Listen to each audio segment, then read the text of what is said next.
So where, and be 100% honest, where do you guys see yourself in the next 5 years? Where do you see yourself? What are your goals? What do you want to accomplish? Like, where do you want to be in 5 years from today?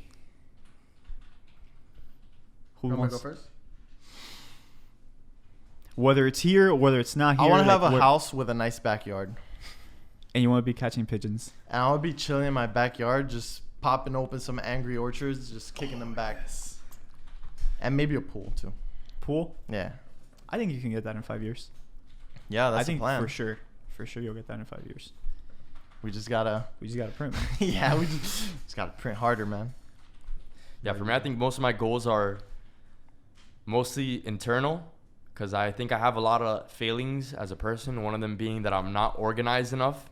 And I think that's where a lot of my dissatisfaction with life stems from. Mm-hmm. So that's something that I want to work on. But I think that fixing my organizational skills will lead to like one of the things I want, which is like to live alone, have my own house, and like just be, you know, like not my own house even, just like renting and like living alone.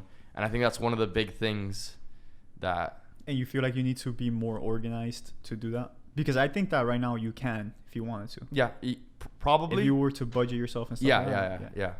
And that comes with the like organization. Like the fact that I can't budget is stemming from that. Yeah. But it's kind of like a fucking loop where like if I want to get organized, first I have to like budget, which is the same thing with the house. Like right. You can't say you don't want a house because you're not organized, because you'll probably learn to be organized once you start living alone, you know? I think kind of going to what Alexis was saying and a little bit about what you were saying, I think that one of the main goals of everyone in here should be to be able to retire on passive income. So whether it's from dividends, real estate, or whatever it is, I think we should all try to make enough money where we can put it into something that you make money monthly without having to do anything. Yeah. It's just coming in, and then you have to kind of see like, okay, what type of a lifestyle do I want? Am I going to be spending $5,000, $4,000, $6,000 a month? And then you just work your way up to making that every single month passively. Maybe give yourself a little cushion, like 10% more. So if you want to make 10,000, then try to go for 11, just in case anything happens, right? Any bullshit happens, and then you kind of work towards that. And I mean, once you hit that, you can literally stop working and just do whatever it is you want. Like you can barbecue or be in the pool all day. I just want to grill. Yeah, I just want to make meat all day, and but like, that's my goal, by the way. How do you like go about doing that? Because I don't know anything about stocks. I don't know anything about dividends. So I think that, okay, so first, Johnny, I think, so step one, I think, is figuring out how much money you want to live with.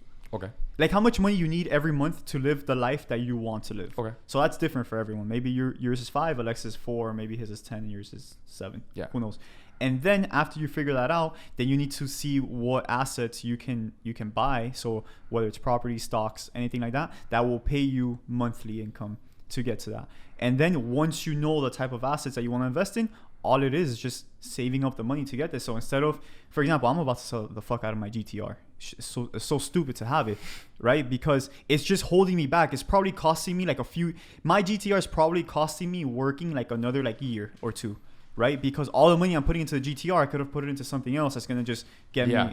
You're saying it's gonna cost you a year more of working, like to get to that passive income stage. Exactly. Gotcha. So I think that's the last step. Just just working, saving up the money to get to that. So as you save the money, put it into something that's gonna give you income. Put it in until by the time you know it. I mean, 10 years from now, we can literally be retired like at the age of 35. What do you think is the best route to that? You think it's real estate? I like real estate and the stock market. That's what I like. I think it's the most common ones too. I mean, and real estate is always going up. It's ridiculous. I just bought a house and I was doing the numbers. Every year, my net worth from the house will go up by 20%, based on 20% above the value that I invested into the house. So if I invested 100,000 every year, I'm gaining the next year I'll have 120,000, and then the next year I'll have 148,000 because it compounds. Dude, that's like the opposite of a car. Yeah, it's the opposite of a car. So when I bought the house and I saw that, I'm like, holy shit, this is crazy. Like every year your net.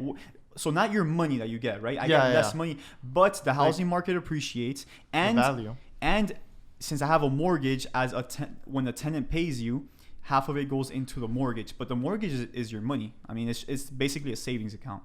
So even though half of it you have to put it like to pay off the mortgage, it's still your money. The Yeah. only thing that a house really costs you is the interest that you're paying on it.